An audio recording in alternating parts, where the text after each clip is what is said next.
Haleluya, haleluya, haleluya. Selamat pagi, Bapak-bapak, Ibu-ibu yang dikasihi Tuhan.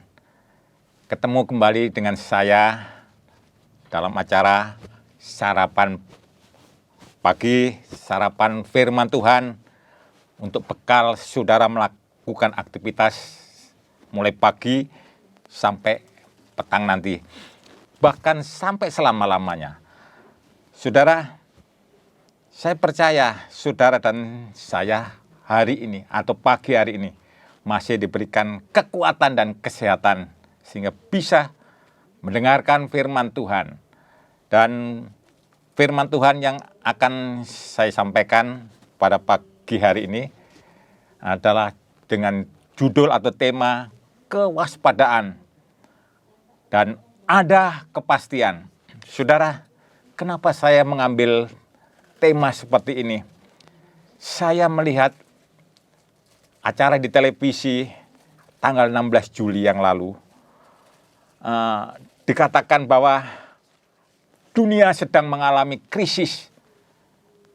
Dunia sedang mengalami krisis global, saudara-saudara, yang akan menimpa seluruh dunia ini. Seperti ada firman Tuhan katakan, dunia ini akan menuju kehancuran. Tetapi kita sebagai anak-anak Tuhan, kita sebagai umat pilihan, tidak perlu khawatir. Semua tetap di bawah rencana dan kendali Tuhan Yesus. Saudara, kalau dikatakan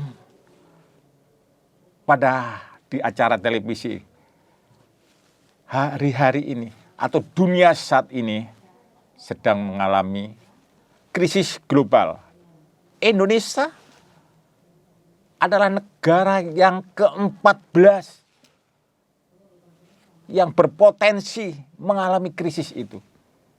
Tetapi hari ini, saat ini Indonesia masih mengalami pertumbuhan yang begitu baik. Apa indikator atau indikasinya, saudara-saudara? Ada namanya inflasi. Inflasi itu daya beli rakyat, saudara-saudara. Indonesia hari atau bulan ini masih 4%. Amerika sudah 9%. Dan masih banyak negara-negara lain yang di atas itu. Sudah kolaps, sudah tidak mungkin untuk melakukan perbaikan atau pertumbuhan ekonomi negaranya. Memang benar, saudara-saudara. Apa yang dilakukan negara Indonesia untuk mengatasi itu? Saudara bisa merasakan hari-hari ini. Kebutuhan bahan pokok, kebutuhan pangan sudah melonjak tinggi. Apalagi adanya pembatasan atau pengurangan subsidi-subsidi yang sebentar lagi kita sudah akan juga mengalami. Saudara-saudara, subsidi BBM, subsidi LPG sudah dihapus. Dan masih banyak lagi, saudara-saudara. Apalagi adanya konflik Rusia dan Ukraina. Ini berdampak terhadap pertumbuhan ekonomi Indonesia, bahkan dunia, saudara-saudara. Indonesia yang tergantung pupuk dari sana atau ekspor dari sana. Ini yang mengakibatkan Indonesia mengalami dampak seperti itu. Saudara-saudara, tetapi kita adalah anak-anak pilihan Allah. Anak pilihan, tidak usah khawatir. Tidak usah khawatir. Semua yang ada dalam dunia adalah ciptaan Tuhan. Semua. Bagaimana caranya kita untuk mengatasi, untuk mewaspadai semua, saudara-saudara? Kita coba baca di kitab Roma, saudara-saudara. Kitab Roma pasal 5, ayat yang ke-8. Demikian firman Tuhan. Akan tetapi Allah menunjukkan kasih-Nya kepada kita. Allah itu masih mengasihi saudara dan saya. Oleh karena Kristus telah mati untuk kita. Ketika kita masih berdosa, sekarang saudara dan saya sudah mengaku dosa atau sudah ditebus oleh darah Yesus. Sudah tidak ada dosa lagi. Karena kita sudah mengaku dosa. Kita adalah milik Tuhan. Kita adalah ciptaan Tuhan. Ini yang pertama, saudara-saudara. Kita baca lihat di Filipi. Filipi pasal 4. Filipi pasal 4. Pasal 4 ayat yang ke-19.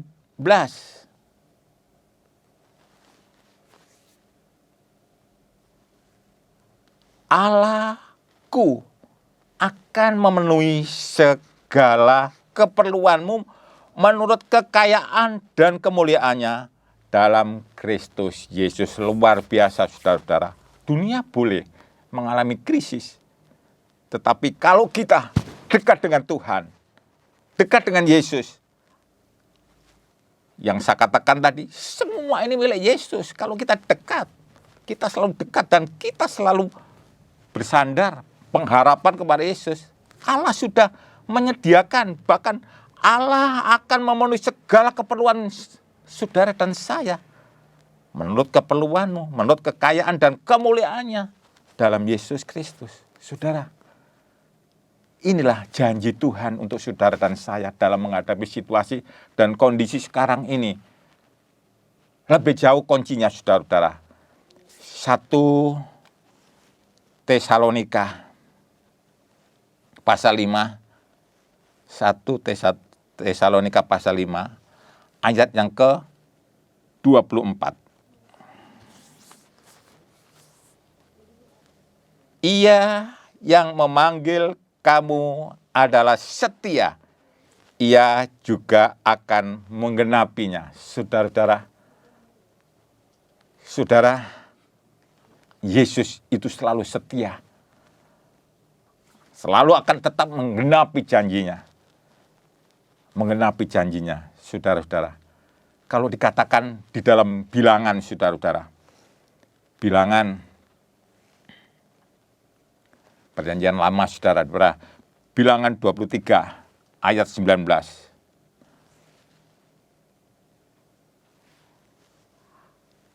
Allah bukanlah manusia sehingga ia berdusta. Bukan anak manusia sehingga ia menyesal. Masakan ia berfirman dan tidak melakukannya, atau berbicara dan tidak menepatinya? Inilah janji Tuhan, sudah jelas. Saudara-saudara, kesimpulannya dikatakan tadi, kita tidak perlu khawatir. Allah itu bukan manusia yang sehingga ia berdusta. Bukan anak manusia sehingga ia menyesal. Masakan ia berfirman dan tidak melakukannya, atau berbicara dan tidak menepatinya? Kuncinya firman. Firman. Bagaimana hidup saudara dan kita sekarang? Hidup saudara dan saya sekarang. Apakah kita selalu memperhatikan firman? Selalu bersandar dan berharap kepada firman Tuhan. Selalu merenungkan firman Tuhan dan melakukan dalam hidup saudara dan saya. Saudara, inilah janji Tuhan untuk saudara dan saya.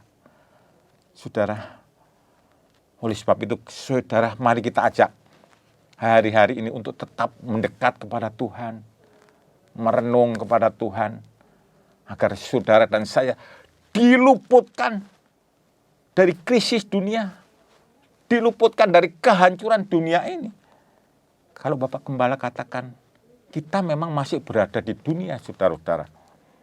Masih berada di dunia. Ya. Tetapi, apakah kita harus serupa dengan dunia? Tidak, saudara. Kita harus keluar dari dunia ini. Bukan keluar terus meninggal, katakan Bapak Gembala. Tetapi merubah sikap hidup kita. Belajar selalu dekat dengan Tuhan. Sikap hati kita. Saudara, dengan cara apa kita biar kuat, saudara-saudara? Ada dalam firman Tuhan di Markus, saudara. Markus 11, saudara-saudara. Markus 11 ayat 24. Demikian, saudara-saudara. Karena itu aku berkata kepadamu, apa saja yang kamu minta dan doakan, percayalah bahwa kamu telah menerimanya, maka hal itu akan diberikan kepadamu. Luar biasa firman ini, saudara-saudara. Karena itu aku berkata kepadamu, apa saja yang kamu minta dan doakan. Saudara sudah pernah meminta? Sudah pernah berdoa dengan kondisi dan situasi apapun persoalan saudara? Apapun masalah saudara? Minta. Dan tentunya dengan berdoa sungguh-sungguh, saudara-saudara. Percayalah bahwa kamu telah menerimanya. Ini kuncinya, saudara-saudara. Kita minta, tetapi percaya bahwa kamu telah menerimanya. Kita baru minta, sudah percaya telah menerimanya. Ini kekuatan iman, saudara-saudara. Apa yang kunci dari percaya atau kekuatan iman? Yaitu Roh Kudus. Roh Kudus harus tetap tinggal di dalam hati saudara. Hati saudara dan pikiran saudara. Sehingga hidup saudara dipenuhi dengan Roh Kudus, saudara-saudara. Kita tidak bisa berharap apa yang ada di dalam dunia ini. Semua mengecewakan, tetapi satu pengharapan kitanya, Yesus yang sanggup memulihkan saudara dan saya. Dunia boleh berubah. Memang saudara-saudara, dunia yang kita tempati ini sedang menuju ke binasaan, sedang berubah. Oh, Bapak Gembala katakan, kemajuan teknologi yang begitu pesat. Kalau kita tidak bisa mengantisipasi atau tidak bisa mengikutinya, kita akan tergerus atau tidak waspada. Kita tergerus oleh keadaan dunia ini. Oleh sebab itu, kewaspadaan itu perlu untuk saudara dan saya. Dan katakan tadi, ada kepastian. Allah itu bukan manusia. Sehingga berdosa. Tadi katakan tadi, kamu minta dan doakan, percayalah kamu telah menerimanya. Kuncinya di sana, saudara-saudara. Sudah, kamu telah menerimanya. Inilah firman Tuhan yang akan membawa hidup saudara dan saya untuk terus menjadi anak-anak Tuhan yang diberkati dan anak-anak Tuhan yang kuat dan mampu menghadapi segala tantangan zaman. Zaman boleh berubah, dunia boleh berubah. Tapi anak-anak Tuhan harus kuat tetap berdiri dan biar menjadi pemenang-pemenang dalam setiap menghadapi persoalan. Saudara, memang pasti banyak atau yang perlu kami sampaikan. Tapi itulah yang bekal sarapan hari ini. Firman hari ini untuk kekuatan rohani saudara dan saya. Saya kira itu saudara-saudara bisa saya sampaikan. Dan biarlah kita ketemu lagi untuk tema-tema yang lain. Kita harus orang hidup jeli dengan kondisi dan situasi hari-hari ini Tuhan. Terima kasih dan Tuhan Yesus memberkati saudara dan saya. Haleluya. Amin.